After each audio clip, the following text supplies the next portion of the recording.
Zapadni mediji odjednom su osvežili pamćenje i setili se ko je zaista Volodimir Zelenski nakon korupcionog skandala u Kijevu, izjavi britanski političar i novinar George Galloway na YouTube-u.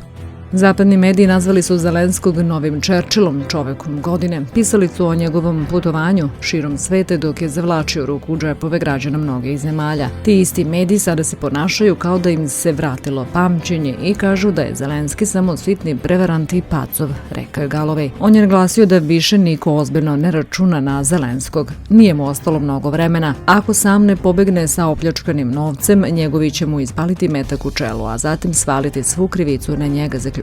U utorak je Vrhovna rada usvojila zakon kojim se ukida nezavisnost Nacionalnog antikorupcijskog biroa Ukrajine, a predlog je ubrzo potpisao Zelenski, što je izazvalo talas kritika. Nekoliko ukrajinskih poslanika ocenilo je da se radi o likvidaciji ključnih institucija za borbu protiv korupcije. Ambasadori zemalja G7 izrazili su ozbiljnu zabrinutost zbog situacije i najavili razgovore sa ukrajinskim vlastima po ovom pitanju.